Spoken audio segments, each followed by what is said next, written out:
Muy buenas tardes, bienvenidos a Diálogos de las Ciencias Sociales y Humanas, que se desarrolla aquí en los estudios de la Pontificia Universidad Javeriana. Diálogos de las Ciencias Sociales y Humanas es un espacio del doctorado que lleva el mismo nombre en la Universidad Javeriana, y este semestre nos hemos dedicado a explorar las investigaciones que se desarrollan al interior de la universidad y de obras de la Compañía de Jesús que tienen que ver con reconciliación, memoria y construcción de paz. Hoy se encuentran con nosotros el profesor Eduardo Rueda, director del Instituto de Bioética. Gracias a ti por aceptar la invitación. Y la profesora Magda López, investigadora del CINEP.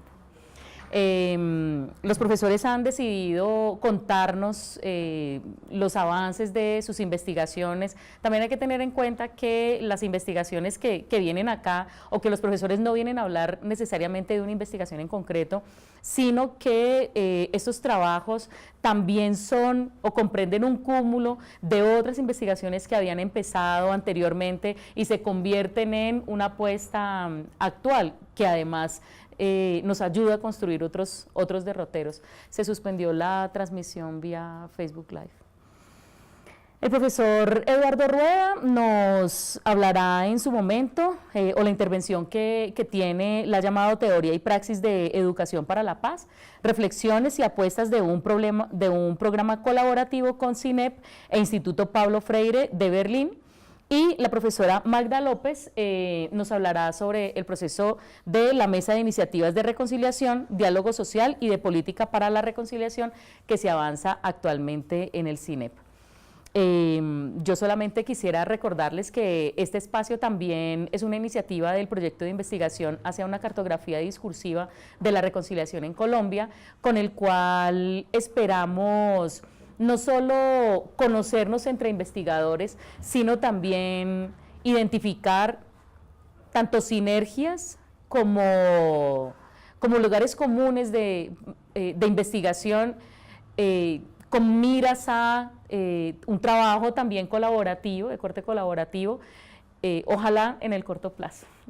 Sin más, los dejo con la intervención de la profesora Magda López y nuevamente muchísimas gracias por aceptar la invitación. Paula, pues muchas gracias por invitarnos, también a Eduardo por compartir este espacio y a todas las personas que están conectadas y que se conectan también con este tema que nos interesa a todas y todos, que es la reconciliación, desde los diferentes lugares de donde la aprendemos, de donde la trabajamos, la reflexionamos.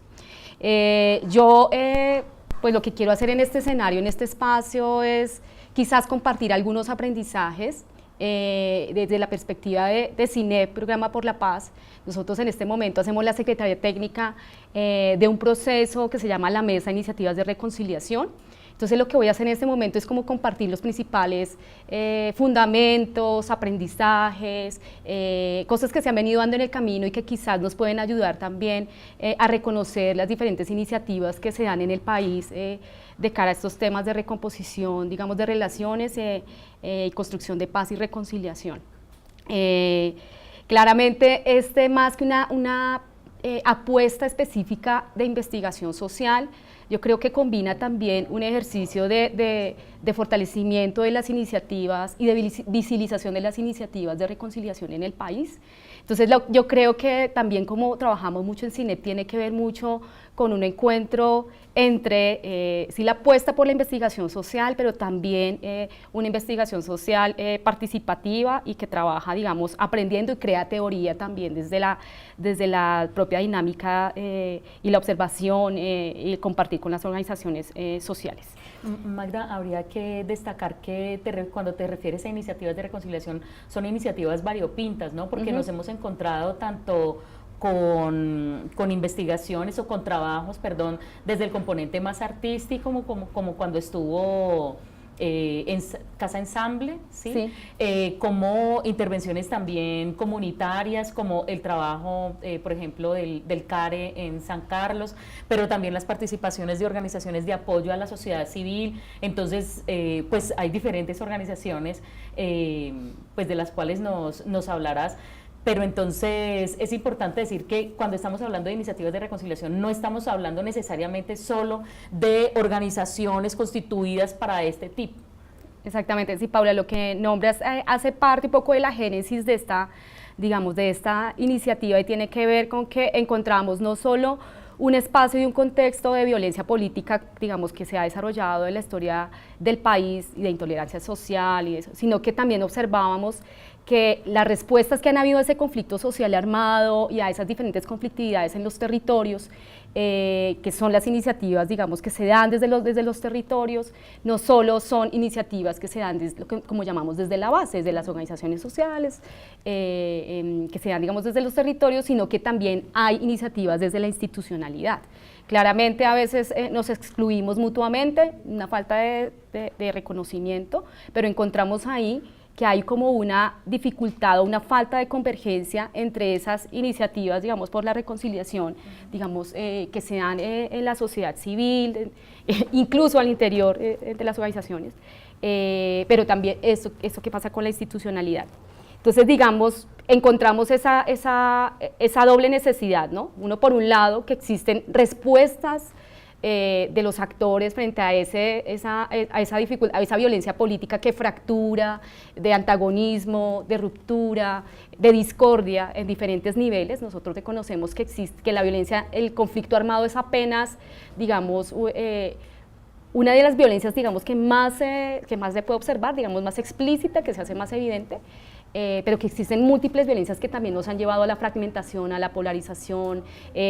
Somos una sociedad profundamente discriminatoria, de mucha segregación, racismo, clasismo, pues, marcada por diferentes, digamos, líneas de división. Y que poco rompemos con eso, y yo creo que para eso también requerimos insistir en el espíritu crítico y autocrítico, ¿no? Porque parece que es fácil de señalar los problemas que podamos tener, pero los problemas que podemos tener pareciera al exterior, pero sí, es necesario que seamos autocríticos con estas valoraciones que tú dices que hacemos. Claro, y entonces ese contexto, digamos, en el que se observa también una cantidad de víctimas, no solo de la violencia política, sino de decimos, no hay solo víctimas de la violencia política, sino de la intolerancia social. Entonces es lo que observa uno, es una de las principales preocupaciones, o el problema perpetuo, digamos, del que sale esta iniciativa, ¿no?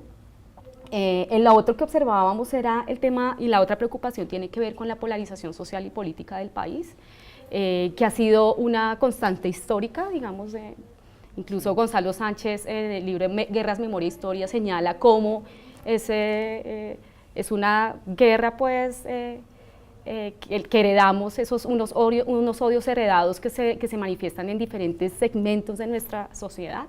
Entonces, con esa preocupación, alrededor de esas preocupaciones, empezamos a decir qué tal si buscamos, cuál puede ser, digamos, cómo podemos transformar esa situación que tanto nos preocupa. Al mismo tiempo, yo estoy hablando en este momento como del contexto en el que emerge esta iniciativa, también observamos que los espacios de participación y, digamos, de organización en los cuales se intenta dar como solución o respuesta a estos temas se han desgastado. Entonces hay plataformas sociales, hay espacios de participación, digamos, institucionalizados, que se han venido desgastando también por una serie de condiciones, a veces de tipo metodológico, a veces de tipo político, bueno, coyunturas, pero eso también ha sido un problema que para las iniciativas, digamos, de reconciliación. Entonces, digamos, en ese sentido, lo que pensamos es cuál es nuestra teoría de cambio, es decir, cuál es la forma como nosotros nos pensamos esa transformación, desde qué supuestos organizamos que esa situación que les acabo de denunciar de una manera muy gruesa puede ser transformada. Entonces es donde decimos,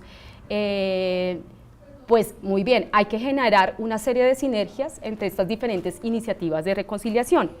Y yo les quiero decir, pues el problema que está planteado es esta falta de reconocimiento y articulación entre iniciativas de reconciliación desde la base y desde la institucionalidad.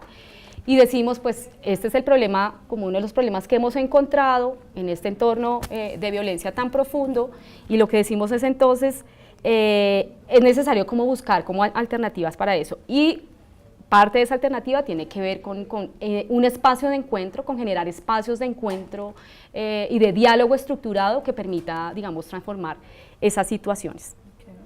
Entonces, la teoría de cambio que nosotros hemos planteado es muy sencilla y tiene que ver con algo que hemos vuelto operativo, es decir, como un problema tan grande, con estas, digamos, dificultades que caracterizan mucho también de lo que pasa en los territorios, puede ser transformado como desde un espacio o desde un ejercicio de articulación entre actores. Entonces, nos planteábamos que partimos como desde la siguiente premisa, que si generamos un espacio, digamos, de diálogo seguro y traemos a ese espacio de diálogo a diferentes actores y logramos que esos diferentes actores se expongan a la experiencia de otros sobre, digamos, cómo ven el conflicto, cómo ven la reconciliación, cómo ves las diferentes cosas que te pasan, cómo ves la paz, cómo ves la reconciliación, quizás muchas prevenciones de las que yo tengo frente a ti, al exponerme a tu experiencia, se van a ir transformando. Mis disposiciones mentales, mis prejuicios pueden pueden moverse, pueden generar otro tipo de disposición, se pueden transformar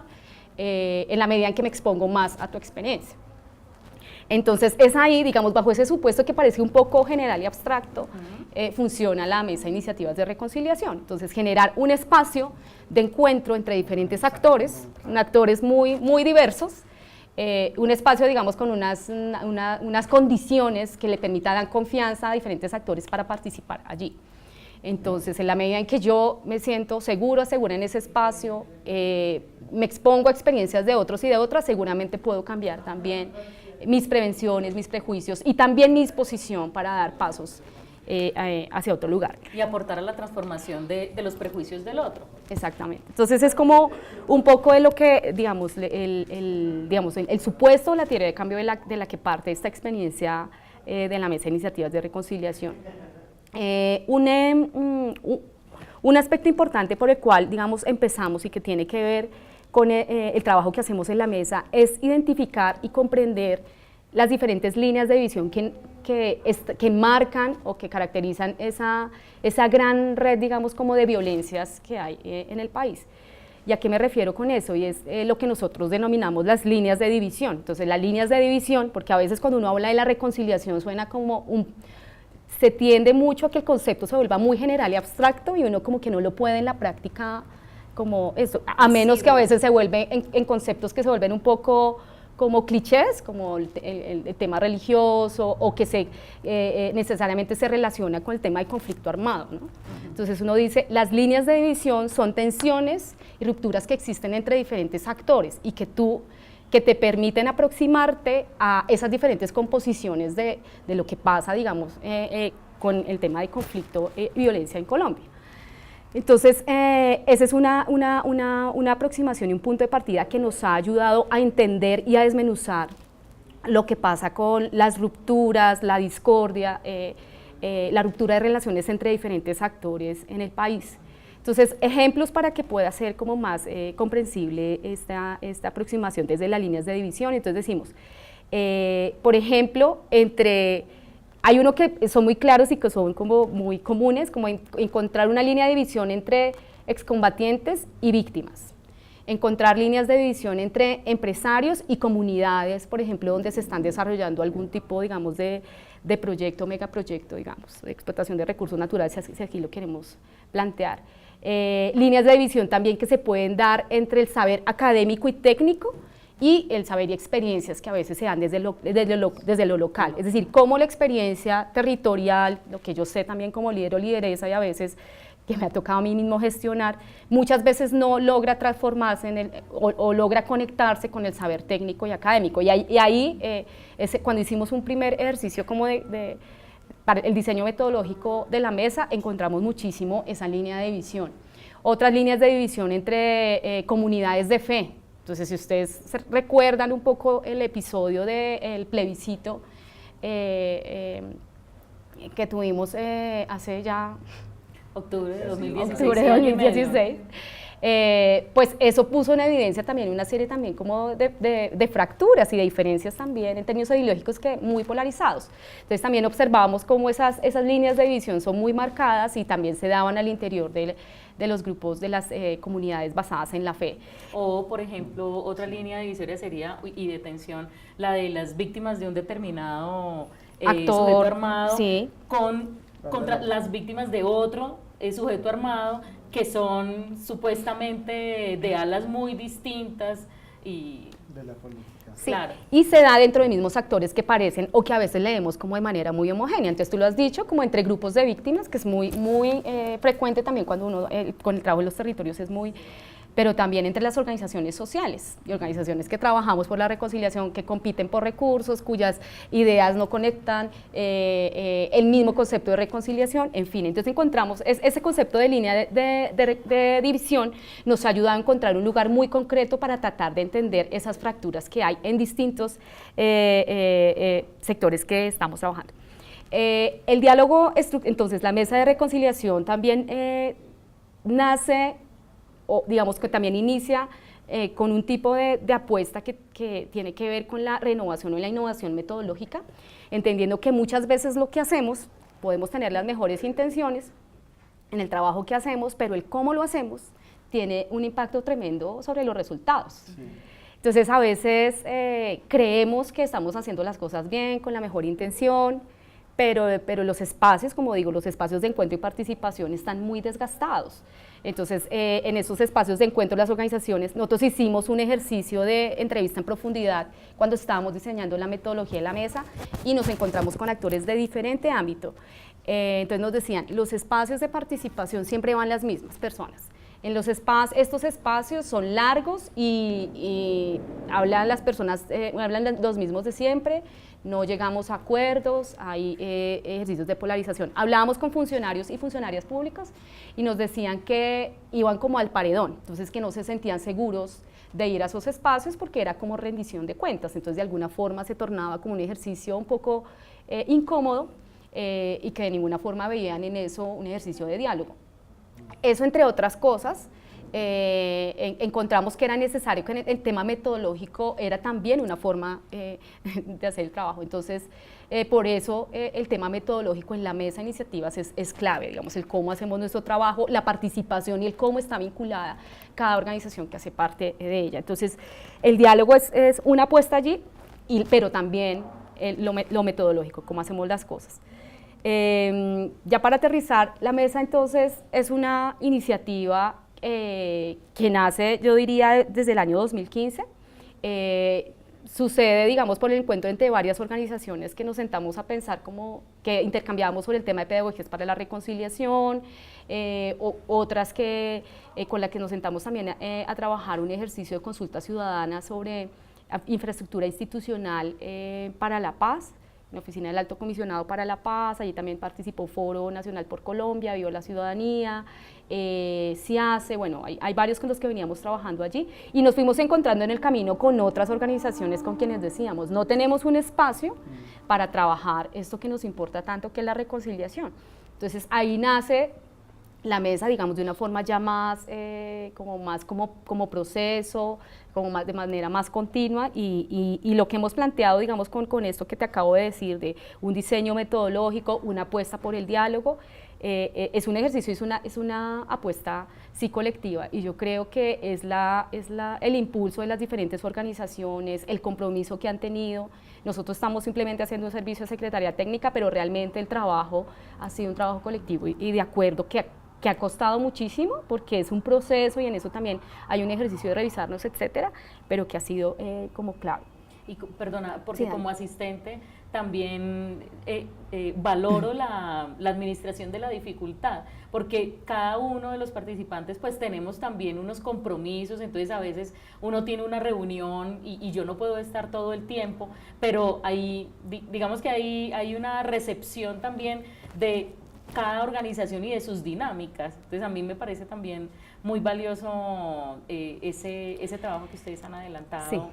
Por ese aspecto, porque además esa comprensión también conlleva a que la mesa se mantenga y que cada vez crezca más, porque la primera vez que fui, claro, éramos bastantes, pero ahorita es cada vez más populosa, ¿no? Sí, con lo que dices, Paula, yo recuerdo una cosa y es que este grupo, yo digo que se ha convertido, como lo dice Lederach, como en la levadura crítica. La levadura crítica es como también un grupo, un colectivo que también, gracias a también a un ejercicio de profundidad en la reflexión, de reflexión también en cómo hacemos, ha venido creciendo y yo creo que esa posibilidad ha sido, digamos, esa composición de ese grupo es que ha permitido, digamos, que crezca, como la levadura.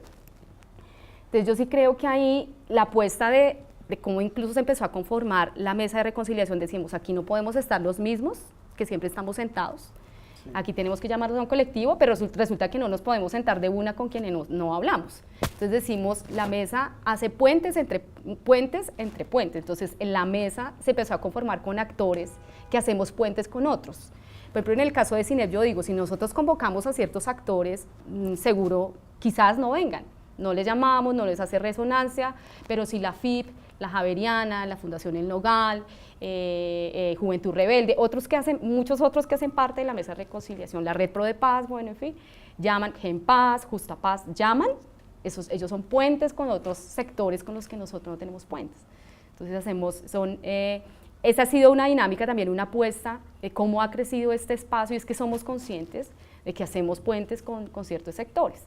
Entonces, esta apuesta ha sido muy interesante, pero también el punto de partida son unos principios que fuimos consensuando y que nos ayudan en la apuesta de trabajo para que continúe como un proceso, porque cuando trabajas con personas y actores que son tan diferentes, uno dice, bueno, ¿hacia dónde vamos? Pero no, es que yo pienso que la reconciliación es esta, no, yo pienso que la reconciliación es esta cosa. Una cosa que aprendimos de la mesa, cuando ustedes me preguntan de dónde parte la mesa, nosotros no partimos, es decir, de una definición de reconciliación. Sí, es decir, el punto de partida no pudo haber sido ese, digamos, el punto de partida, no habíamos partido, no habíamos empezado el viaje, sino si nos hubiéramos quedado allí. Porque cada día salió una mejor definición de reconciliación, hay definiciones académicas más completas cada día, y claramente en los diferentes actores que hacen parte de la mesa leen el tema de reconciliación de manera muy diversa, y no hay aciertos ni desaciertos allí. Entonces lo que hacemos es un tema de unos principios y unas apuestas en el trabajo, y trabajar en un intercambio del enfoque, cuál es nuestra apuesta y cuál es nuestro enfoque. Lo importante realmente es no cuál definición, sino que hagan una lectura. Sí. Eso es lo que nos convoca, la diversidad de lecturas. Sí, porque y que estamos claramente interesados en la temática. Hay actores que incluso cuando llegaron allí, yo me acuerdo, una hermana religiosa me dijo, no, Magda, quítenle el nombre de reconciliación porque no puedo volver a la mesa.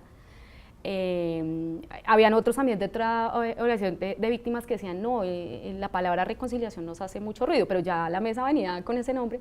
Entonces decíamos, no nos hace sentido, obviamente esa palabra, a veces ese concepto puede generar en algunos espacios un poco de ruido, entonces decimos, es la apuesta, ¿no? Es la apuesta que tenemos y no el concepto. Porque el concepto está muy problematizado en algunos escenarios. Entonces, por ejemplo, a propósito de la Ley de Justicia y Paz en Barrancabermeja, y ese es uno de los aprendizajes también muy grandes que nos ha dejado, es que no para todos significa lo mismo, y no en todos los momentos de la historia de Colombia la reconciliación ha significado lo mismo, pues eso también ha sido un concepto súper manoseado, y en los discursos presidenciales, nada más nosotros estuvimos haciendo una revisión sobre eso y aparecen por doquier, pero sí para muchos no les interpela. Incluso, por ejemplo, hablábamos también con otros colegas que tienen trabajo aquí en Cundinamarca, no necesariamente con temas como los que trabajamos, y decían, no, a mí este tema de la reconciliación a la gente no le genera resonancia. Nosotros trabajamos temas de tolerancia, de convivencia, sí, como de la transformación y construcción de paz, pero la reconciliación en algunos, el concepto de reconciliación genera más ruido que convocatoria en algunos escenarios, y en muchos sectores realmente incluso es muy relacionado con el tema del proceso de paz entre el gobierno y las FARC. Entonces trae mucho como ese escenario, tiene una gran carga política que creemos que genera mucho ruido, entonces hay que trascender, y el lenguaje de diferentes maneras nos tiene que ayudar también a encontrar también esos significados análogos, que de todas formas nos ayuda también en la apuesta de lo que queremos. Entonces, pero mira que ese prejuicio, por ejemplo, habría que ampliarlo, o por lo menos flexibilizarlo, porque hay muchas iniciativas que hablan de reconciliación en comunidades, por parte de comunidades que tuvieron también una ocupación o una presencia, paramilitar muy fuerte, como bueno, en el sur de Bolívar, en San Carlos, Antioquia, y aún así piensan la reconciliación y la agencian. Entonces es importante mostrar eso que tú dices, esas tensiones, porque también permite, digamos, la flexibilización del concepto, o por lo menos que lo podamos nutrir más. Sí, nos dice, por ejemplo, hablemos de recomposición de relaciones, hablemos de reconstrucción de tejidos, sí, encuentran como unos conceptos análogos, pero sí, en algunos escenarios el mismo concepto está muy cargado. Entonces, el lenguaje no puede ser un impedimento para trabajar, entonces por eso decimos, no ponemos el acento ahí, sino en lo que hacemos. Y el tema, otra de las cosas que ha sido como importante para avanzar en ese trabajo es lo de los principios de trabajo que tenemos en la mesa de iniciativas. Entonces eso también nos ha ayudado a un punto de partida. Entonces el tema de confianza, aquí les voy a nombrar algunos de ellos porque no me los sé todavía de memoria. La confianza, que es construir un espacio de diálogo en el que nos sintamos seguros, incluso donde haya confidencialidad, reciprocidad.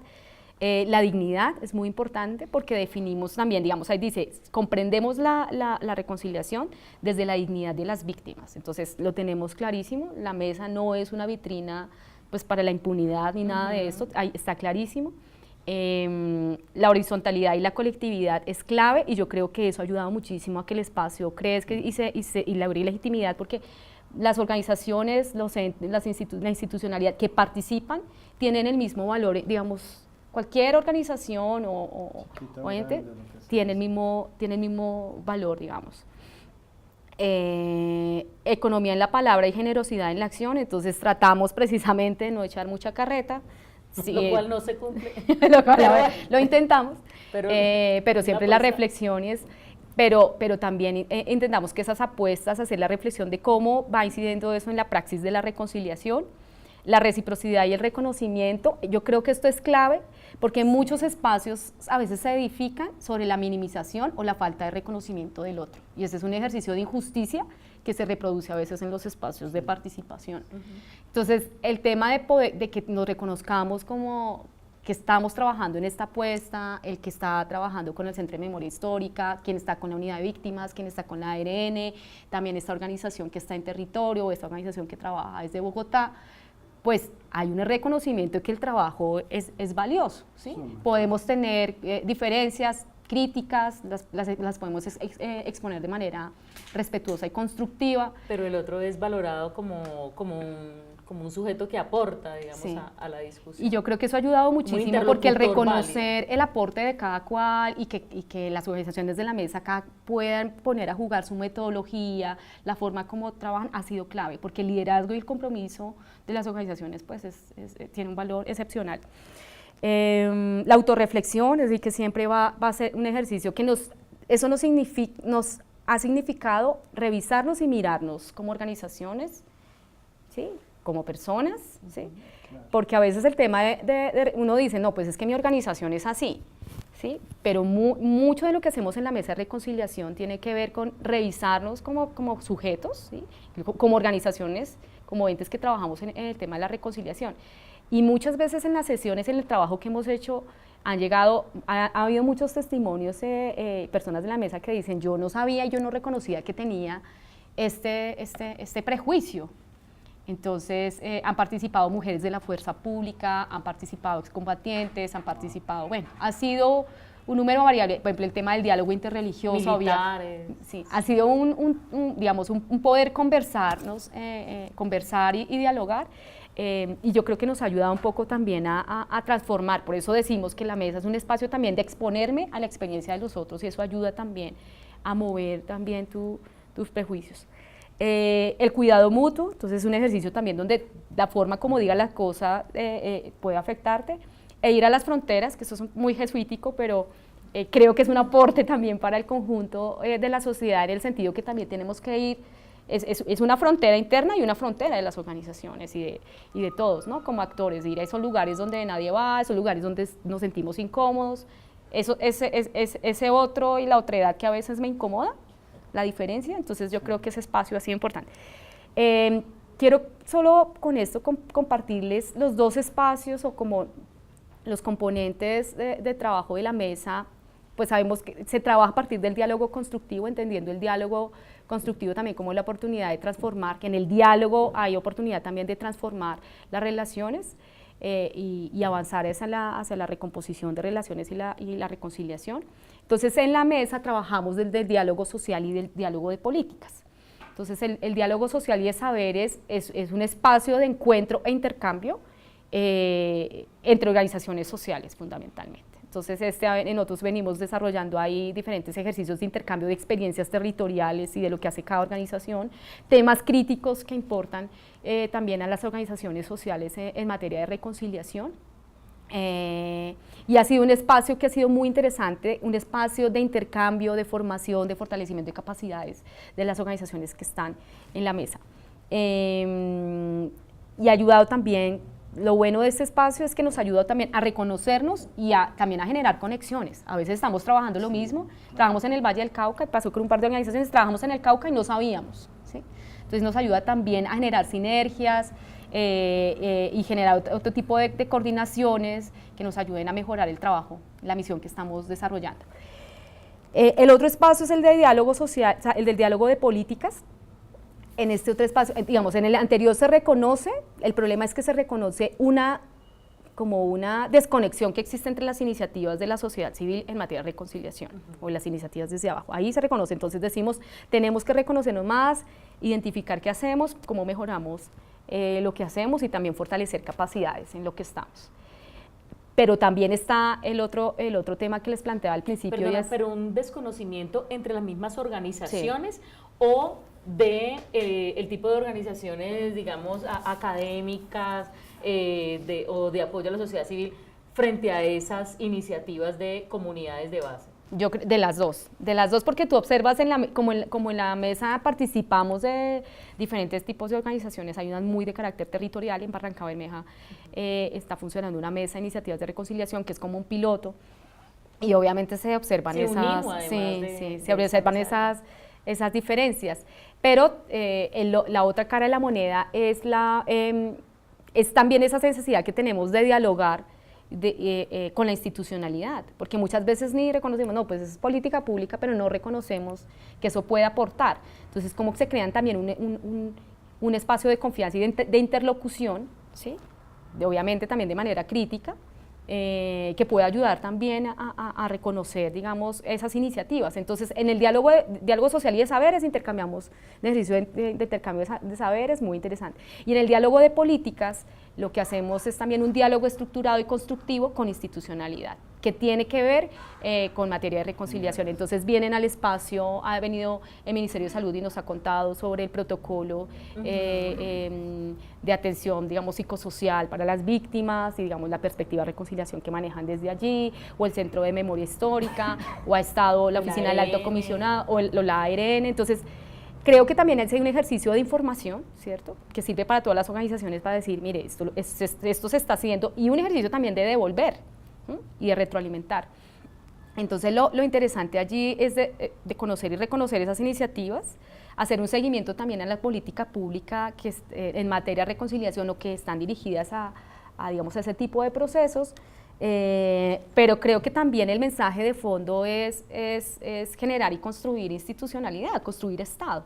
Si nos quejamos muchísimo del Estado, pero ya, digamos, los repertorios, la acción colectiva en los últimos años ha venido cambiando en algunos momentos y se han observado posibilidades también de dialogar con algunas partes de ese Estado, porque el Estado no es monolítico, ¿sí? No es un ente monolítico, es heterogéneo, y hay posibilidad de dialogar con actores de esa institucionalidad para generar transformaciones. Entonces ese diálogo, digamos, va en esa dirección. En la mesa, digamos, se trabaja diferentes tipos de herramientas para el tema de la palabra, las organizaciones toman liderazgo y no facilita siempre los mismos el diálogo, sino de acuerdo a la experiencia, cada una de ellas va trabajando en ello, entre otras, digamos, símbolos que, digamos, hemos utilizado para facilitar el diálogo desde la mesa. Yo solo quiero al final, contar algunos de los aprendizajes que hemos tenido en la mesa, así como para finalizar, y es, primero, como la complementariedad que hay entre las iniciativas desde la base y las iniciativas institucionales para la reconciliación. Es decir, hemos observado, digamos, el encuentro, investigaciones previas, pero también este ejercicio en el que nos ha permitido acompañar la mesa desde la Secretaría Técnica, nos ha permitido entender que que el Estado no puede imponer ni decretar la reconciliación, ¿no? Puede generar condiciones para la reconciliación, pero mucho del trabajo que se hace desde los territorios puede facilitar, incluso ser más efectivo para eso. Entonces esas iniciativas son complementarias y hay que generar canales para que haya esa posibilidad. Incluso Bloomfield, que es un autor que ha trabajado mucho el tema de la reconciliación, plantea el papel de las iniciativas desde la base en las transformaciones culturales. Y en las transformaciones culturales se observa que el Estado no tiene tanto éxito, que es más difícil que llegue a esa nuez, ¿sí? En cambio, las organizaciones que están en territorio, por ejemplo, yo observo mucho el trabajo y la fortaleza que tienen las organizaciones de mujeres, ¿sí? El trabajo que tienen las organizaciones de mujeres, pero también las organizaciones basadas en la fe para las transformaciones culturales es tremenda, es muy potente, es algo que hemos venido observando y también se ha venido en la base de datos DataPass, nos hemos dado cuenta pues de la intensidad y la importancia de estas acciones colectivas de estos sectores. Lo otro tiene que ver con la dimensión intra e interpersonal para trabajar la reconciliación.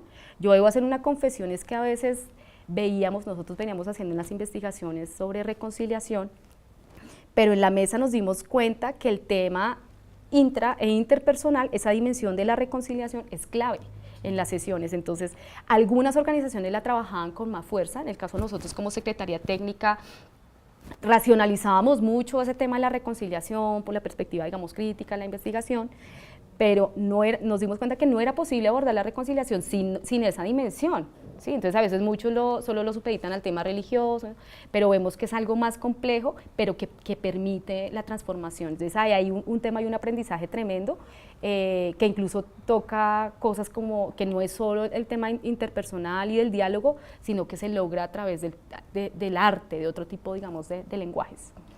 Y por último, algo que yo a ustedes ya les compartí, y es que el punto de partida o de encuentro no fue esa definición de la reconciliación, sino que fue precisamente hablar de los enfoques y las apuestas. Sí, fue las apuestas y pues que claramente nos encontramos frente a un concepto que está fuertemente permeado por el hábitus de cada actor que está allí, digamos, desde las disposiciones que yo como sujeto tengo, digamos, donde estoy situada. Eso también me da una lectura frente a conceptos como ese. Y si yo le pregunto a alguien en Barranca Bermeja, nosotros hicimos una línea de tiempo con ellos analizando el concepto, digamos, de reconciliación, cómo fue las iniciativas de reconciliación y cómo se venía comprendiendo la reconciliación en diferentes momentos de su historia, y pues claramente la definición sería otra. Entonces, ese no es tanto el punto, es paradójico, pero no fue el punto de encuentro entre las iniciativas, sino, digamos, como la apuesta por la transformación en diferentes sentidos. Me llamaba la atención, disculpa que te interpele, que digas que, bueno, cada uno, dependiendo de su comprensión, se acercaba a la mesa, pero no solamente desde su comprensión, sino también desde esa búsqueda, porque cuando yo llego a la mesa de iniciativas es porque me doy cuenta, me presentan a Magda en un espacio del doctorado en Ciencias Sociales y Humanas, y Magda habla de la mesa y yo digo, bueno, nosotros queremos estar allí como proyecto de investigación, y yo me imagino que como nosotros llegaron otros más. Claro, tú decías, habían unos contactos previos y uno llama al otro y lo convoca, pero también hay una búsqueda de alguien que está, no sé si en este momento alguien está viendo la iniciativa o está viendo este espacio, se podrá acercar posteriormente a la mesa de iniciativas de reconciliación. Claro, es un espacio abierto, lo único es que sí, importante que lea los principios de la mesa antes de entrar, porque sí, ha sido un espacio construido, ¿no? Entonces así sí va a ser importante que si te encuentras de acuerdo, digamos, no es un espacio cerrado en el sentido que quien quiera puede llegar, pero el ejercicio de confianza que hemos construido ha sido todo un proceso. Eso significa también que la organización que quiera estar, pues comparte también esas apuestas y esos principios, que yo les dejaría a ustedes también esta información para que lo puedan tener todas las personas interesadas que estén conectadas o del curso, pero sí va a ser como importante, porque quien tenga la necesidad también de construir y se identifique con esto, de poder como intercambiar saberes, el cómo lo hacemos. Lo interesante haya sido un intercambio de lo metodológico. Han habido comunidades de fe que nos dicen cómo hacen diálogos de encuentro en territorios, desde las cárceles, las mujeres con mujeres de sociedad civil, mujeres indígenas con fuerza pública, es decir, desde el teatro, excombatientes y víctimas, pero también con el ánimo de trascender esas identidades hacia, digamos, hacia la ciudadanía, ¿no? Sí. Es más la apuesta. Bueno, Magda, pasamos ahora a la intervención del profesor Eduardo Rueda, pero quiero que empieces a pensar pues una pregunta que tratamos de solucionar siempre aquí, y es ¿cómo me ha transformado en mi individualidad, en mi cotidianidad, este espacio que has podido trabajar, y cuáles crees que son esos retos que impone o que te impone a ti y que le impone también al cine, si se quiere, esta trayectoria de la Mesa de Iniciativas de Reconciliación? Vamos, como para empezar a ver cómo es que podemos, primero, cómo nos afecta, ¿no?, este tipo de trabajo, porque aquí también está, de eso también hace parte nuestras emotividades, ¿no? Y cómo superamos nuestra emotividad. Pero también, bueno, ¿cómo será que nos podemos encontrar, lo que decía en un principio, en un futuro ojalá no sea muy lejano? Seguimos entonces con el profesor Eduardo Rueda, que nos viene a hablar sobre teoría y praxis de educación para la paz, reflexiones y apuestas de un programa colaborativo con CINEP e Instituto Paulo Freire de Berlín. Y antes de darte la palabra, quería contarles pues que antes de iniciar el espacio, la conversación, caíamos en cuenta que pues por un inconveniente que había tenido Magda en un momento que se iba a presentar en la sesión número 5, pero pues ya le tocó presentar en esta, y resulta que coincidieron experiencias de corte pedagógico, aunque en la Mesa de Iniciativas de Reconciliación la apuesta no es necesariamente una pedagogía que lleve un contenido, pero sí es una construcción colectiva de una pedagogía que hacemos todos. Para la reconciliación. Todos, sí, para la reconciliación. Sí, muy bien, me parece bien. Bueno, listo, okay. Entonces, Eduardo, muchas gracias. Que no sé para qué, porque esto es que no se escucha así, pero te escucha la gente. Mira a ver si está encendido. Sí, tiene una luz verde. Entonces está en on, bien. Okay. Bueno, entonces yo voy a intervenir como en 3 partes. En la primera parte voy a contarles un poco cómo nace este día del Diplomado de Educación para la Paz y cómo se construye curricularmente, a qué pactos da lugar, y en ese proceso qué aprendizajes, digamos, vale la pena reconocer y resaltar. Segundo, quisiera caracterizar un poco mejor cuáles son las líneas curriculares fundamentales del Diplomado de Educación para la Paz, un poco cómo se organiza, por qué se organiza así, etcétera. Y finalmente quisiera un poco hacer explícitos ciertos elementos que hemos visto que hoy por hoy resultan fundamentales en este terreno de educación para la paz y que estamos tratando, digamos, de apropiar en reformulaciones del propio programa y en proyectos nuevos también. Bien, entonces, con respecto a lo primero, quisiera comenzar contando la historia. Nosotros llegamos en el año 2008, o sea, hace 10 años, al Instituto Pensar por una convocatoria que nos hizo el profesor Guillermo Hoyos en ese momento. Digo, llegamos nosotros, varios profesores de la Javeriana, a reunirnos con la cooperación alemana, con la GIZ en ese momento, a cargo de una queridísima colega que ya se pensionó y monta en bicicleta todos los días, me contaron, que es Ingrid Jung, que vive en Bonn, en Berlín, en Alemania, perdón, y con delegados en ese momento se llamaba Invent, que era la cooperación alemana. Hoy en día se agolpó todo se agrupó bajo la denominación de GIZ, y también colegas de CINEP y unos colegas que venían de Guatemala, que eran de la Fundación Prodesa.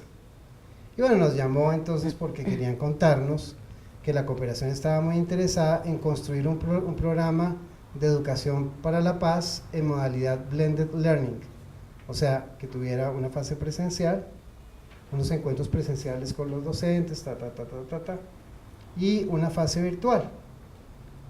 Y querían que estas organizaciones que ellos convocaban, pues desde luego habían recursos de por medio, pudiéramos pactar entre todas un proyecto de educación para la paz, aportando cada una, digamos, sus experiencias, sus mejores competencias, sus visiones, ¿no? Para, digamos, producir un proyecto curricular lo más integral posible, con una gran cantidad de fortalezas anudadas. Y bien, nos encontramos ahí, y pues en principio se veía muy bien la cosa, pero claro, digamos, nos encontramos en una circunstancia en la que llegábamos con lógicas institucionales muy distintas. Entonces, por un lado llegábamos nosotros los académicos formados en el eje Rawls, Habermas y la teoría crítica, pues etcétera, con el profesor Guillermo Hoyos, el neomarxismo, ¿no? Desde, digamos, apuestas muy académicas, había que leerse a Kant porque eso no es posible, pues educación para la paz sin ciudadanía, dignidad humana y paz perpetua y esos conceptos, pues digamos que no.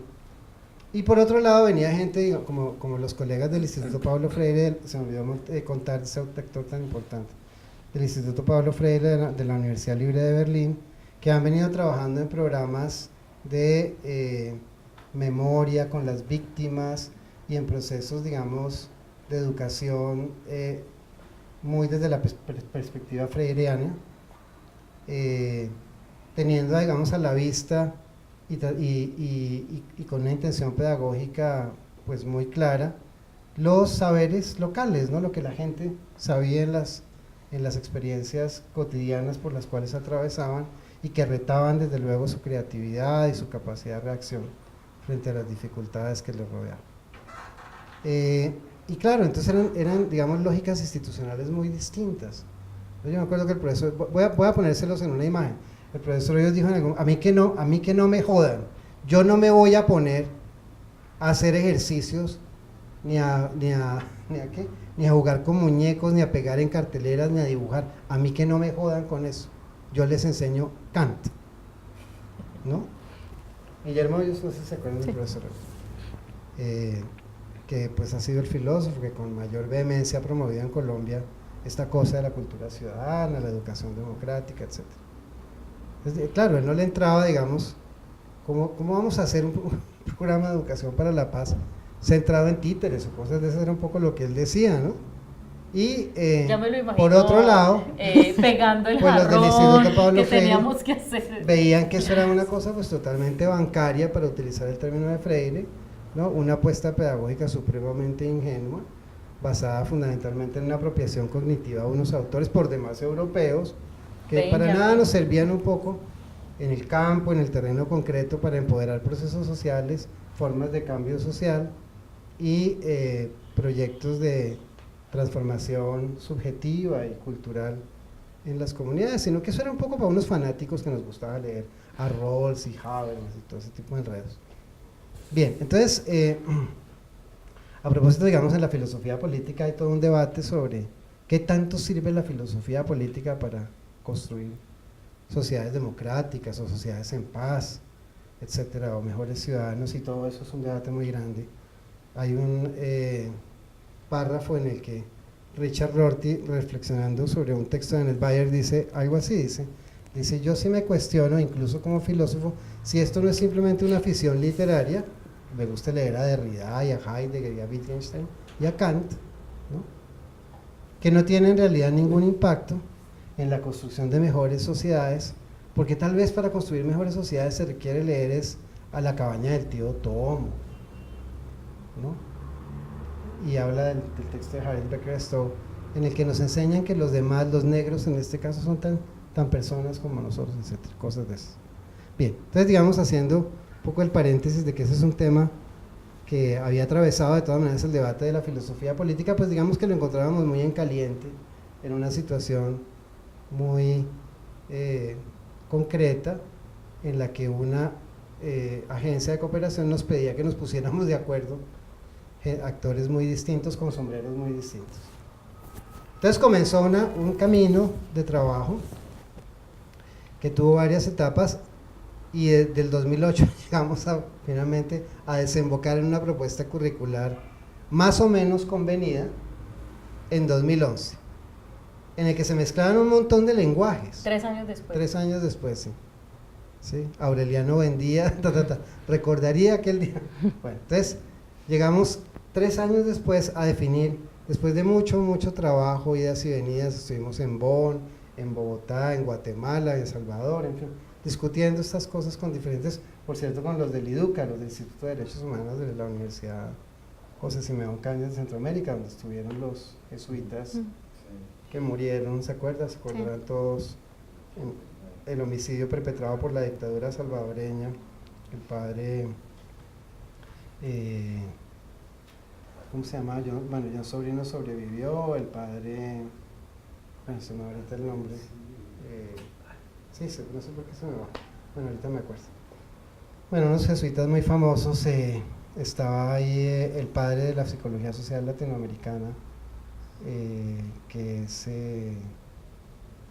el que escribió este texto de psicología de la guerra, bueno, Ignacio Martín Baró, y el padre Chavarriano, Ignacio Yacuría, gracias, que estuvieron, digamos, simultáneamente o un poco después hicieron su trabajo al de Monseñor Romero en El Salvador. Bueno, estaban estos grupos que trabajaron mucho, y bueno, y a lo largo de una discusión muy larga de poner también en el tapete distintas experiencias, metodologías, lenguajes, estrategias pedagógicas, didácticas, propósitos, formas de acompañamiento, sistemas de evaluación. Por ejemplo, eso de la evaluación era un tema tremendo porque, claro, ¿no? Aquí en la Javeriana, ¿qué haces tú con tus estudiantes? ¿Cómo las torturas? Pues claro, les pones el trabajo, y después y les das una nota y les pones comentarios. Bueno, un poco eso, ¿no? Y si uno es buen profesor, pues se lee los trabajos bien y todo, y al final les hace en rojo normalmente, porque no utiliza el azul, rojo es mejor, más pedagógico, utiliza las notas, etcétera. Pero ellas decían, eso se llama heteroevaluación. A nosotros nos interesa es la autoevaluación, cosas que la gente... Bueno, y entonces comenzábamos con una serie de cosas y de aprendizajes fantásticos que, sobre los cuales volveré más adelante para referirme a los aprendizajes, digamos, sistematizar un poco los aprendizajes a los que eso dio lugar, pero ya podrán imaginarse, digamos, la riqueza de esa experiencia, ¿no? Llegar uno pues con toda la manivela académica, los libros, los textos, las citaciones, los artículos, los ensayos, toda esta cosa que se hace en la universidad, y los resultados de investigación, y ponerlos al lado de gente que trabaja con los demás, comenzando por juegos, ejercicios con el cuerpo, formas de canto, de la palabra, ¿no?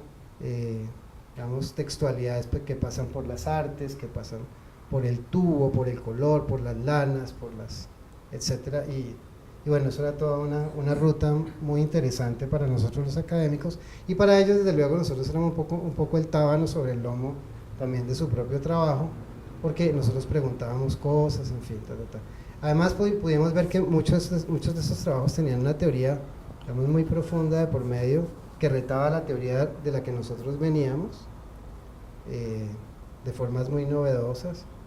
Por ejemplo, tú te referías ahorita, Magda, a propósito de las dificultades que tiene la participación. Vamos, como en la participación concreta, la gente se encuentra frente a una serie de procesos en los cuales los mismos hablan cada vez, hay unas formas estereotipadas de diálogo, hay unos procesos, digamos, de macartización mutua que no permiten escucharse, pero todo eso se puede dar, digamos, habermasianamente. Vamos, la teoría tiene ahí, ¿no?, un rostro, adquiere un rostro, digamos, paradójico, porque uno puede asegurar procedimentalmente procesos de deliberación pública y al final, pues, verse con situaciones así, o verse con las capturas, por ejemplo, que actores muy poderosos hacen sobre ciertos agentes para hacerlos hablar ciertas cosas. Y entonces, bueno, digamos, esos eran asuntos que retaban la teoría desde la experiencia del propio trabajo de campo, y nosotros teníamos muy poca experiencia en ese momento con estas cosas. Pero bien, lo logramos, digamos. También fue que, digamos, lo interesante es que varias veces estuvimos a punto de romper relaciones, ¿no? Pero de todas maneras nos amábamos nos amábamos al final porque compartíamos los mismos ideales, ¿no? Aunque teníamos rutas muy distintas y pasiones muy distintas. Y se flexibilizaron, sí, o sea, a ellas les parecía pues increíble que uno se pudiera apasionar leyendo liberalismo político, y a nosotros nos parecía increíble que ellas pudieran durar 3 o 4 días trabajando con agentes de la memoria, oyendo historias terribles, digamos, todo eso. Y eran lenguajes y experiencias también estéticas distintas, espacialidades distintas, porque una cosa es ir al campo, otra es estar en un salón de clase, una cosa es disponer ciertas formas de la palabra como las que aquí estamos usando, muy familiares para nosotros los universitarios, y otra cosa es sentarse en un mambeadero, Una maloca. en una maloca, etcétera. O un recorrido al lado O hacer del un río. recorrido de campos y todo eso, en formas pues muy, digamos, donde hay gestualidades y textualidades también mucho más complejas, si se quiere, aunque menos sistematizadas de lo que nos gustan a nosotros los universitarios. O más difíciles de sistematizar. O más más difíciles bien. de sistematizar, exacto, sí. Bueno, y logramos de todas maneras, pues, digamos, mantener esas nupcias, no nos divorciamos, ¿no? Fuimos al psicólogo y todo eso, el cura incluso, y finalmente encontramos posibilidades de trabajar juntos, y ahora somos un matrimonio sólido. Matrimonio sólido. Bien, eso es un poco como para contarles. Matrimonio en plan pluriamor, ¿no? Para- Porque son muchos. Sí, no, pluriamor siempre, claro. Pluriamor, Poliamor. pluriamor es nuestro amor, sí. Entonces, quería contarles esto porque me parece que, digamos, esto impregna todo el proceso que finalmente pues desarrollamos el proyecto curricular y también las prácticas pedagógicas que se dieron en el marco de ese proyecto. Bien, entonces paso a la segunda parte, les cuento el proyecto. Finalmente, entonces, después de mucho trabajo, logramos formular 5 módulos de educación para la paz. Y organizar también, digamos, la propuesta en términos programáticos en una fase presencial de una semana, luego como 7 meses de trabajo virtual, para lo cual la GIZ nos prestó el Campus, Global Campus, que es una plataforma virtual fantástica que tiene la GIZ, y ahí montamos todos los módulos, a la gente se le daban pues sus passwords y todo eso para subir, a llenar los módulos y a trabajar en los textos y en los ejercicios, tiene mucho trabajo de diferente naturaleza, y luego terminábamos el Diplomado de Educación para la Paz con una fase presencial en la que la gente compartía las experiencias pedagógicas que podían informar y ejecutar, diseñar y ejecutar a partir del propio proceso formativo. Y los 5 módulos tratan de las siguientes cosas, voy a contarles muy en general, ahorita después podemos profundizar si quieres. El primer módulo es sobre cultura de paz y transformaciones subjetivas. El segundo módulo es un módulo de identidades para la paz. El tercer módulo es comunicación para la paz. El cuarto módulo es contexto histórico de la educación para la paz. Y el quinto módulo se llama justicia, sociedad y buen vivir. Así se llama. El primer módulo, entonces, muy brevemente les cuento, de cultura de paz, pues intenta tematizar un poco lo que Magda ya de hecho nos contaba.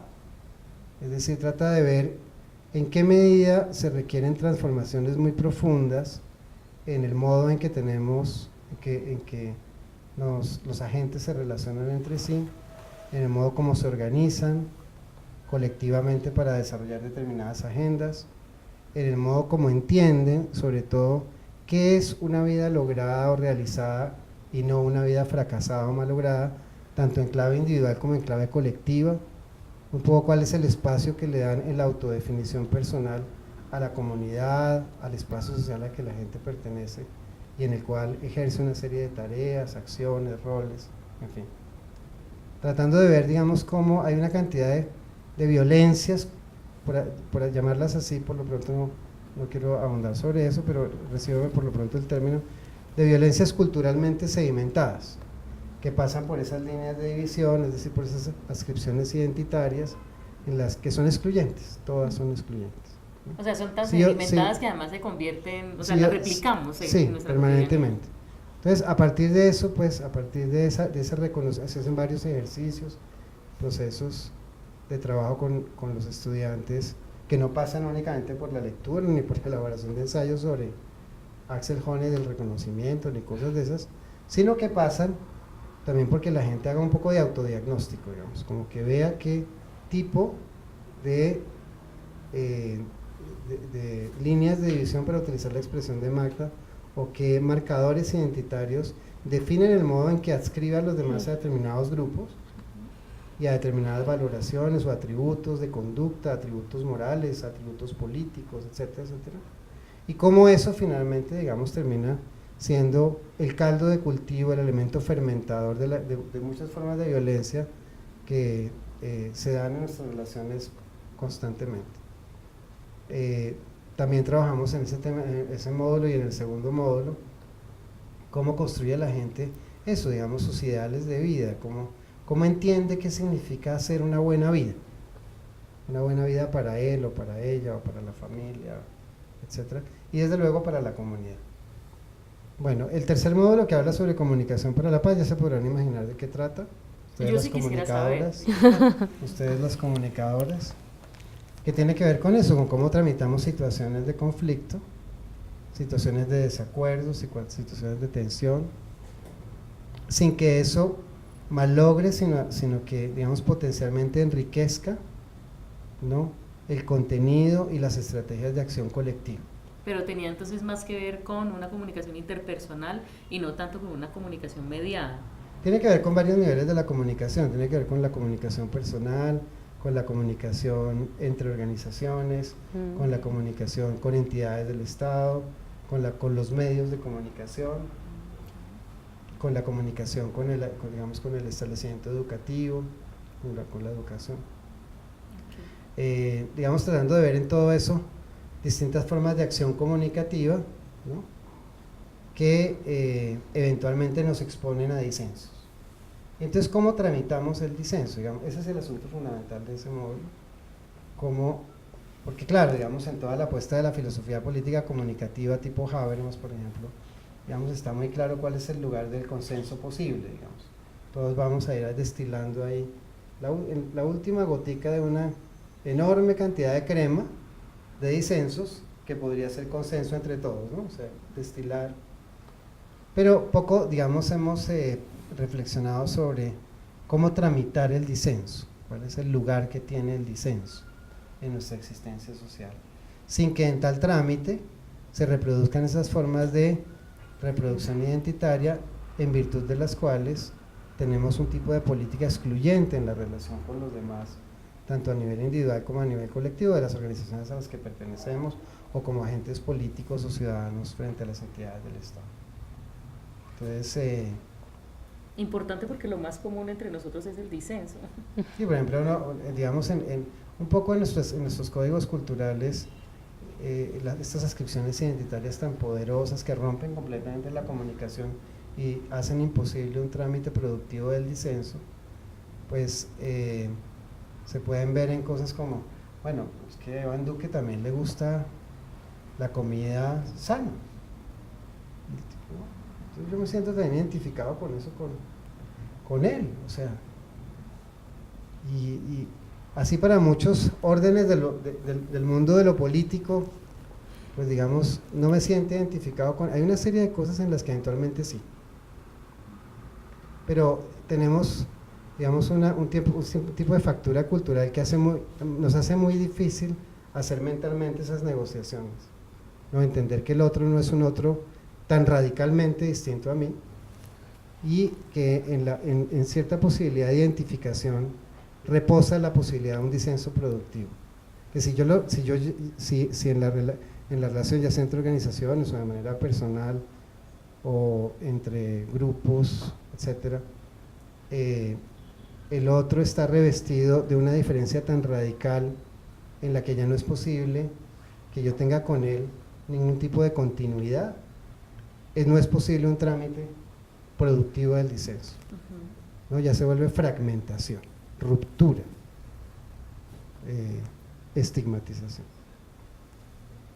Entonces, bueno, trabajamos eso, y en el cuarto módulo hacemos pues una relación, aproximamos a los estudiantes a una relación crítica con la historia, con las narrativas, digamos, oficiales de la historia, y tratamos de acercar también a la gente a narraciones de la historia del conflicto que sean productivas para sus propios procesos, en las que se puedan reconocer, digamos, desde el lugar que han ocupado en esos procesos históricos, a menudo como víctimas o a menudo como subalternos o como vulnerados, etcétera, o como excluidos. Y entonces nos interesa, digamos, recuperar esas narraciones, nos interesa entonces, digamos, recoger o reconstruir los rasgos fundamentales. Para eso utilizamos, digamos, como base, en la última formulación que hicimos, este texto de la comisión de la comisión que delegaron en La Habana para la reconstrucción del conflicto histórico, ¿recuerdan el libro verde? Sí, grandísimo. En la que escribieron un montón de académicos y no se pusieron de acuerdo con cuál sí. el mapa del... Entonces un poco trabajamos a partir de ahí, de esta idea que tiene que Pizarro y Víctor Moncayo un poco reconoce la introducción del... Digamos, no se trata de que aquí estemos frente a distintas equivocaciones, ni tampoco que exista una sola verdad sobre el conflicto, una sola narración, digamos, que sea capaz de superar estas visiones fragmentadas o etcétera, o trizadas del conflicto armado colombiano, sino que se trata de ver cuál es el aporte que hacen en un tejido común que tenemos que armar para hacer una reconstrucción del conflicto que sea productiva para construir el futuro. O sea, no una construcción del conflicto que sea la base de una centrifugación y reproducción e intensificación de la rabia, Sí. sino que sea productiva para soñar el futuro.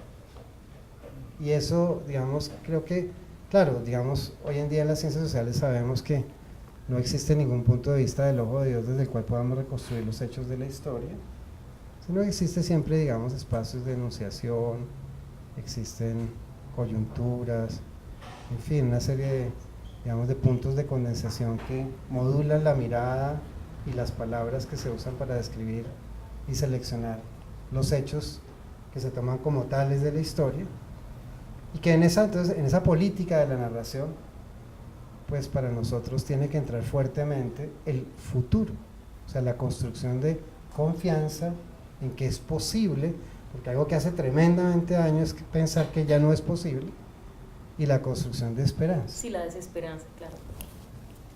Y eso entonces un poco se trata de eso. Y terminamos con un quinto módulo que fue el que dio un giro más grande, que era un giro fuertemente centrado en contenidos de qué es democracia deliberativa, qué es ciudadanía, qué es dignidad humana, qué es sujeto de derechos, qué es que siguen, digamos, en algunos elementos, pero que comenzamos, digamos, a mezclar, sobre todo en la última versión del diplomado, con cuestiones territoriales, digamos, con los temas socioambientales, cómo aparecen los derechos de la naturaleza, cómo aparecen las cuestiones de ética ambiental, y cómo aparecen estas nociones novedosas, digamos, en la estela de las perspectivas ético-políticas latinoamericanas, como el buen vivir, el summa causa y todo esto. Para tratar de ver ahí también en qué medida puede retar nuestras concepciones, digamos, de lo que podríamos llamar lo emancipatorio, ¿no? Las prácticas emancipatorias, nociones como esas, nociones como las del buen vivir, en las que la naturaleza tiene un lugar no únicamente objetual o instrumental, sino un lugar espiritual, que por cierto está vivo en las comunidades campesinas, en las comunidades afro, en las comunidades indígenas, como espíritu, como sentimiento colectivo, como narraciones expresas, etcétera, como sí, donde la pautas relación con el río, de por vida ejemplo, social. pareciera la relación con una persona, con una entidad que tiene un espíritu, Y o la aquí, relación pues, con la tierra, con la los gente del productos que cemento, salen. del asfalto, ¿no? Que le dice al carro, que la trata como su majestad la máquina, pasa así su reverencia el carro, etcétera, que vivimos fascinados con las máquinas, pues no tenemos a veces esa sensibilidad, etcétera, ni hemos recibido esa herencia tan hermosa que nos hace abrir la mirada y el cuerpo a esas formas de existencia, también con la naturaleza como un sujeto, como una madre. No, y Diremos perdemos que la posibilidad de leer precisamente los signos de la naturaleza, sí. Lo que pues facilitaría mucho la convivencia con adelantos como, bueno, o como implementaciones de represas de agua, por ejemplo, si se le prestara más atención A a propósito cómo de lo que está las pasando, comunidades campesinas remiten su relación o refieren su relación con el agua y con el clima y con el comportamiento, no sé, del río y de las lluvias, pues mucho de lo Sí, que hay estamos mucho que viviendo en la aprender actualidad ahí. colombiana, pues no lo estaríamos viviendo. Sí. Entonces, digamos, la idea es plantear, digamos, también el tema de los derechos y de la construcción de paz en el escenario de ontologías distintas sobre la naturaleza. Digamos que es un tema que no se puede tener a un lado, ya el planeta, como dice Michel Serret, no es una piedra en la que nos sentamos a conversar, sino que el planeta ya entra a la mesa de los conversadores, ¿no? Y bueno, y es más que sujeto y al mismo tiempo es sujeto, etcétera. Entonces, bueno, eso nos interesa mucho, vamos a recuperarlo en un tipo de programa como este. Bien, ese sería entonces un poco el tipo de cosas que estamos haciendo, con muy diversas estrategias pedagógicas que combinan la escuela occidental con formas de práctica social, con ejercicios que se les hacen a los estudiantes, con foros, etcétera. A lo largo de todo ese proceso, ellos tienen que hacer el diseño de una cosa que se llama acción pedagógica. Es decir, con los insumos que van recibiendo los distintos módulos, van fabricando una apuesta de acción pedagógica orientada a construir la paz en sus territorios. Entonces durante todo el diplomado tienen que ir desarrollando pues eso por etapas. Primero hacer una sistematización sobre el contexto en el que ellos van a hacer la experiencia pedagógica, luego tienen que hacer un diseño, en todo eso hay acompañamiento, un diseño de una acción pedagógica, luego mostrar cómo en ese diseño de la acción pedagógica se recogen experiencias locales, necesidades locales, saberes colectivos y también contenidos recibidos del diplomado, y luego hacen una primera experiencia piloto de esa acción que al final, en la fase presencial en la que termina todo el diplomado, se presenta para que todos los compañeros la conozcan y aprendan de ella en una cosa que llamamos la feria de las acciones pedagógicas o la feria pedagógica. Entonces se hace una cosa muy bonita, como una especie de muestra, todos arman su stand, traen fotos, bueno, todo lo que hayan hecho, músicas, etcétera. Eso hacen una cantidad de cosas increíbles en esas experiencias, han inventado juegos, canciones, han hecho trabajos con los niños, con los jóvenes, con los viejitos. Bueno, hay todo tipo de cosas ahí, con las madres, con cosas muy bonitas que ellos han hecho, y nos interesa también, digamos, que de eso hagan una evaluación. Entonces al final tienen que mostrar qué evaluación hicieron con los propios destinatarios de su acción pedagógica y cuál es la posibilidad que tiene esa acción pedagógica de tener sostenibilidad en el tiempo. Es decir, cómo la pueden reformular, qué se imaginan que eso podría ser más adelante. Entonces es muy bonito, digamos, eso. Y hay muchos que han seguido haciendo todas estas cosas. De hecho, tenemos planeado como hacer un encuentro de todo lo que nuestros estudiantes han venido haciendo a lo largo de este tiempo. Ya muchos de ellos ya completaron 5 años de haberse graduado del programa, o 6 años. Y han seguido trabajando en estas cosas, en fin, entonces. Bueno, ahí termino entonces la segunda parte de mi intervención. La última parte la quisiera dedicar a exponer en qué áreas nos parece que hay necesidades, digamos, profundas que retan los propios procesos de educación para la paz. En 8 minutos. En 4. Bueno, entonces, ¿cuáles son un poco como estas líneas de fuerza que tensionan hoy esta apuesta de educación para la paz que yo les he compartido y que hasta ahora hemos realizado y hemos ido afinando a lo largo del tiempo? Cada año la revisamos, hacemos varios días de trabajo con el equipo, etcétera, y bueno, esto digamos que es una cosa, es muy orgánico, ¿no? Siempre se va moviendo. Pero ¿cuáles son las líneas de fuerza que un poco lo retan la experiencia de educación para la paz desde hoy en día, perdón? El primer elemento, pues yo creo que lo hemos tratado de recoger en este último módulo y ya lo decía, es la cuestión territorial. Digamos.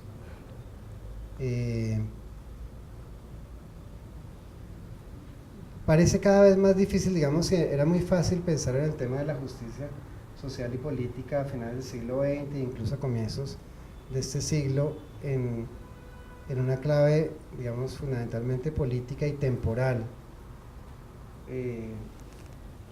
Digamos que hoy por hoy, y en un país como este tan sujeto a tantas formas de extractivismos, y en una América Latina tan asolada por estas múltiples formas de extractivismos, parece muy difícil, digamos, pensar la paz en una clave que no sea, clave territorial, digamos.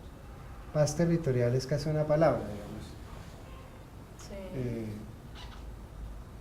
Por lo menos es lo que hemos visto nosotros en el trabajo con los estudiantes y lo que nos hemos encontrado en experiencias distintas con colegas de América Latina. Entonces digamos que la primera cuestión tiene que ver con eso, un poco cómo recoger en un programa de educación para la paz la dimensión territorial. La dimensión territorial. Por esa dimensión pasan muchas conflictividades, naturalmente. En el caso del conflicto armado en Colombia es evidente que mucho del conflicto pasa por el tema de la tierra. Esto ya es, digamos, un lugar común, lo estoy diciendo, todos lo conocemos muy bien. Sí, es un detonante. Sí, digamos que la conflictividad ha tenido en el tema de la tierra una fuente fundamental.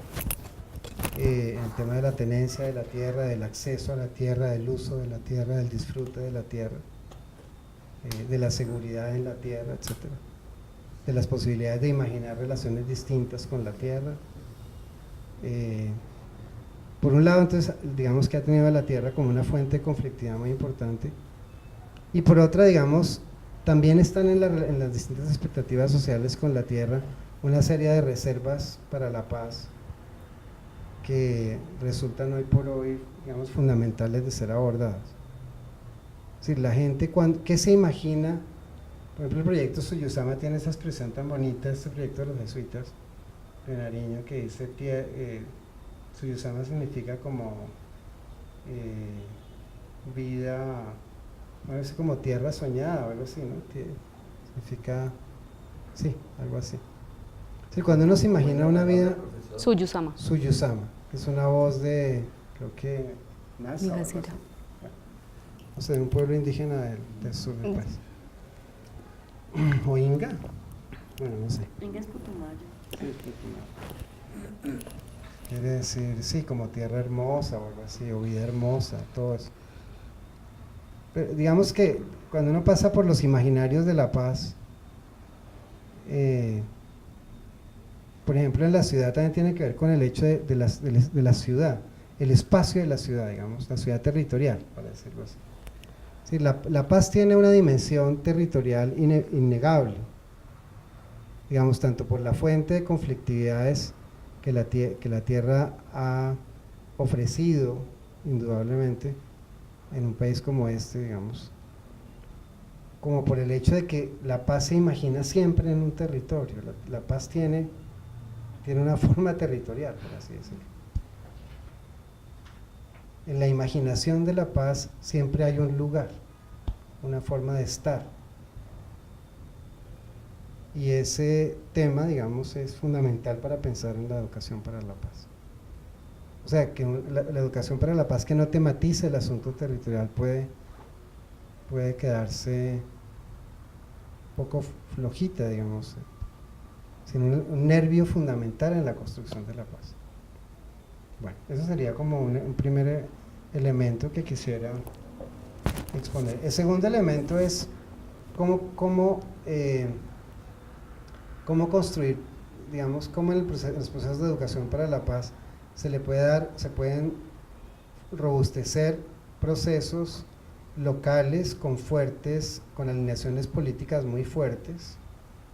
Cuando digo alineaciones políticas me refiero, por ejemplo, con agendas muy redistributivas o con agendas anti-extractivistas o con agendas de uso comunitario de los recursos naturales para determinados fines, o con agendas de mercados alternos o mercados locales que riñen, digamos, con la gran industria. ¿Cómo lograr que estos posicionamientos de los agentes colectivos en territorio, que cada vez más, digamos, se alinean en estas direcciones, desde luego,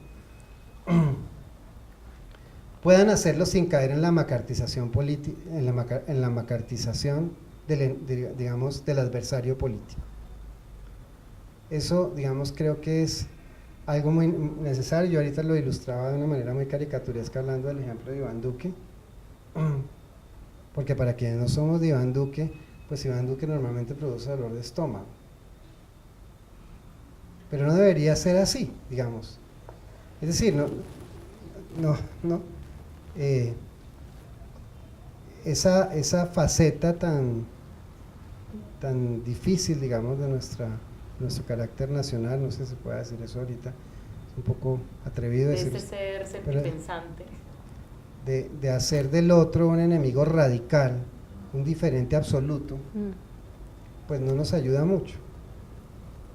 Yo creo que esto que tú contabas es maravilloso, de traer la gente de las entidades públicas, de la gente de los territorios, y ojalá del mundo empresarial.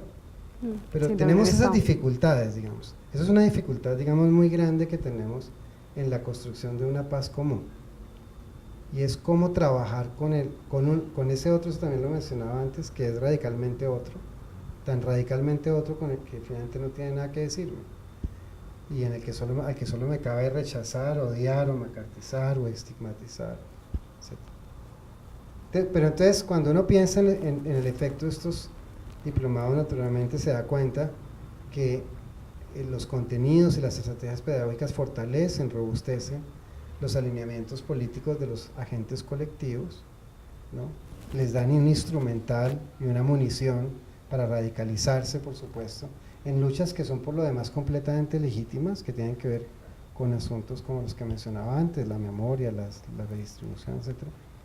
Pero que al hacerlo no tengan que caer, precisamente, deslizarse hacia un movimiento político que estigmatiza al otro. Digamos, voy a decirlo de una manera más académica, ¿cómo lograr que en estos procesos de educación para la paz estas organizaciones se mantengan siempre en el espacio de la sociedad civil y no se deslicen, ¿no? Digamos esto en el terreno estrictamente académico, hacia el espacio de los movimientos de los movimientos políticos, digamos, en los que ya esa diferencia se desdibuja un poco, ¿no?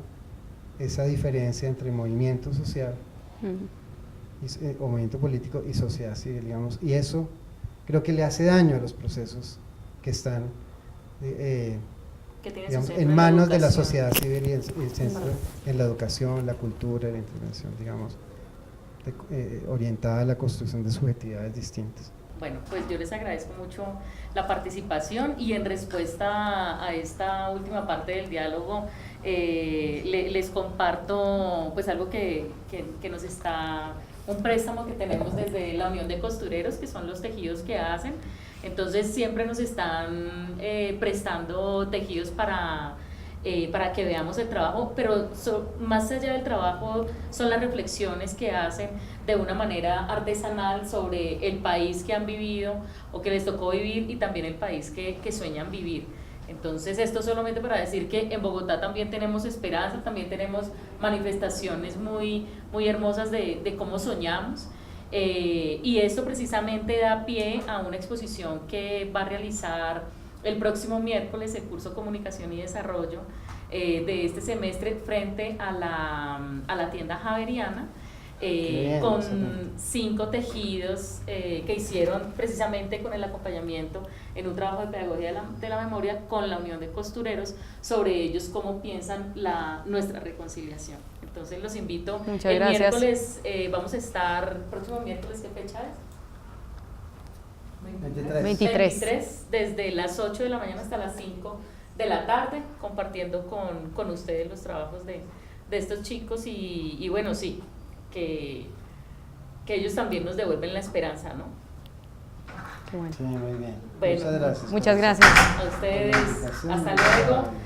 Nos vemos entonces en la próxima sesión, donde esperamos poder aportar más a estos diálogos de las ciencias sociales y humanas desde la Pontificia Universidad Javeriana. Hasta luego.